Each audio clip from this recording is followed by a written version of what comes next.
नमस्कार विद्यार्थी मित्रांनो, ओयासिस करिअर पॉईंटच्या यूट्यूब चॅनलमध्ये आपलं स्वागत आहे.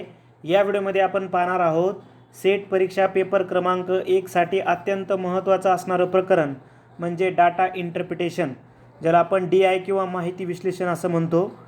DI भाग 13, ज्यामध्ये आपण माहिती विश्लेषणाच्या संदर्भानं प्रश्नावर चर्चा करणार आहोत. या अगोदर आपण याच प्रकरणाच्या संदर्भानं जवळपास 12 व्हिडिओ बनवलेले आहेत.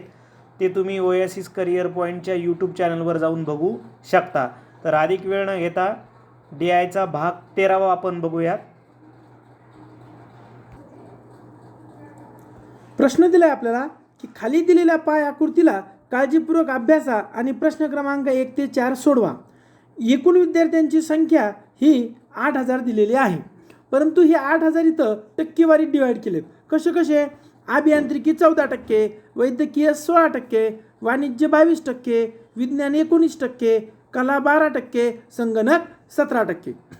आता यावर आधारित आपण कसे प्रश्न येतील त्यावर चर्चा करूयात. इथे तुम्हाला DTP करून सुद्धा दिलंय, कारण थोडंसं स्क्रीनमुळे मला लिहायला जड जात आहे. विज्ञान शाखेमध्ये असणारे एकूण विद्यार्थी वाणिज्य शाखेमधील विद्यार्थ्यांच्या एकूण किती टक्के आहेत? काय करायचं? पहिले तर विज्ञान शाखेत विद्यार्थी किती आहे? 19%. वाणिज्यमध्ये 22%. मग आता 19% तर 8000 म्हणजे 100%. तर 19% जर काढलेत किती येतात? 1520. 22% किती येतात? 1760. मग 1760ला आता 100% काढायचं आहे का? कारण टक्केवारी काढायची ना. तर 1520 किती? त्रिराशी पद्धतीनं काढलं, उत्तर आलं 86.36%. ऑप्शन नंबर बी.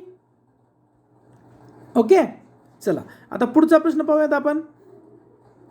वैद्यकीय, वाणिज्य व संगणक शाखेमध्ये एकूण किती विद्यार्थी आहेत?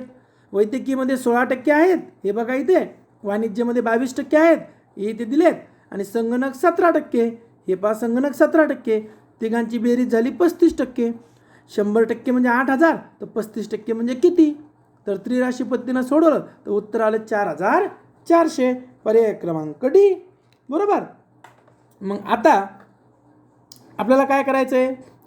पुढचा प्रश्न पाहायचा आहे की कला आणि अभियांत्रिकी मधील विद्यार्थ्यांचे एकमेकांशी गुणोत्तर काय? कला किती आहे? 12%. अभियांत्रिकी किती आहे? 14%. मग आता पहा, 12% आणि 14% विद्यार्थी आपल्याला काढायचे. जर 12% विद्यार्थी काढले तर आले 960. 14% आले 1120. मग त्यांचा भागाकार केला, गुणाकार म्हणजे अंश आणि छेद. मग आता हा शून्य काढला, हा शून्य काढला, 96 आणि 112. मग आपण जर याला काटाकाटी केली तर उत्तर आलं 6 या 7. पर्याय क्रमांक सी.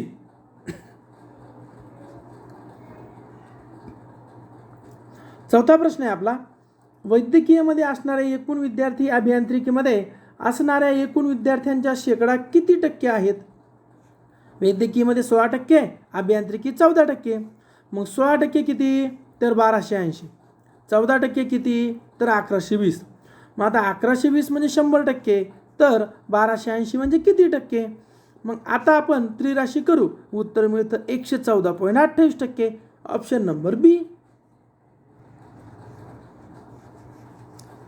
आता पाचवा प्रश्न आहे बघा. तो दिलाय की खालील दिलेल्या तक्त्यात ए आणि बी शाळांमधील विद्यार्थ्यांची गुणवत्ता निर्देशित केली आहे. यावरून अचूक माहिती देणारा पर्याय निवडा.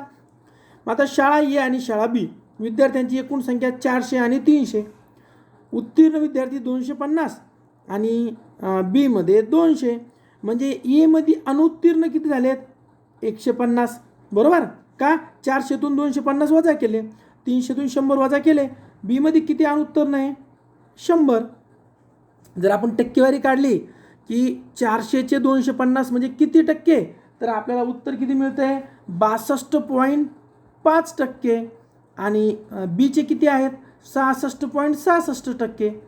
ओके, चला मग आता आपण यावर आधारित प्रश्न सोडवूयात. काय आहे? ए शाळेतील पास होणाऱ्या विद्यार्थ्यांची टक्केवारी अधिक आहे. नाही ना. आपली एची टक्केवारी आपण काढली, किती आली होती? 62.50%.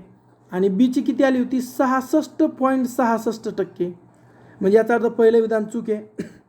पास होणाऱ्या विद्यार्थ्यांचे प्रमाण 50%पेक्षा कमी आहे. नाही, जास्त आहे. दोन्ही ठिकाणी जास्त आहे, 62 आणि 66. म्हणजे सी बी चूक आहे. सी काय आहे? बी शाळेतील पास होणाऱ्या विद्यार्थ्यांची टक्केवारी अधिकतम आहे. बरोबर आहे ना, 66 म्हणजे जास्त आहे. उत्तर मिळालं ऑप्शन नंबर सी. ए आणि बी मध्ये फरक आहे का, तर आहे. चला, म्हणजे अशा प्रकारे आपण 5 प्रश्नांवर चर्चा केली. बघा, प्रश्नपत्रिकेमध्ये DI डाटा इंटरप्रिटेशनचे क्वेश्चन 31 ते 35 या दरम्यान येतात. हा भाग क्रमांक आपण 13 बनवला. या अगोदर आपण भाग क्रमांक 1 ते 5 मध्ये जे काही 2011 ते 2023 पर्यंत आलेल्या सर्व प्रश्नपत्रिकावर डिटेलमध्ये चर्चा केली आहे. त्याचबरोबर आपण पहिल्या पार्ट 1 मध्ये सिलेबसवर सविस्तर चर्चा केलेली आहे. आता 2024 मध्ये जे आपले सहकारी सेट परीक्षेची तयारी करत आहेत, 7 एप्रिल 2024ला जो पेपर होणार आहे, त्यासाठी पेपर क्रमांक 1 साठी आपण 15 पेपर PDF स्वरूपात व्हॉट्सअपला टेस्ट घेणार आहोत. यासाठी 500 रुपये फीस तुम्ही 98 23 24 71 91 या नंबरला फोनपे किंवा गुगल पे करायची आहे. तिथे नाव येईल बघा, ओएसिस करिअर पॉईंट किंवा गणेश विश्वनाथ गुजर. हे पेपर तुम्हाला या दिलेल्या तारखांना मिळतील. सकाळी 11 वाजता पेपर मिळेल, दुपारी आन्सर की व संध्याकाळी विश्लेषणाचा व्हिडिओ मिळणार आहे. आता हा जर व्हिडिओ तुम्ही नंतर पाहत असाल तरीही त्या तारखेपर्यंत झालेले सर्व पेपर तुम्हाला फीस पाठवल्यानंतर एकदाच मिळणार आहे. व्हिडिओ जर आवडला तर लाईक करा, आपल्या मित्रांना शेअर करा व ओएसिस करिअर पॉईंटचे यूट्यूब चॅनल सबस्क्राईब करा. धन्यवाद.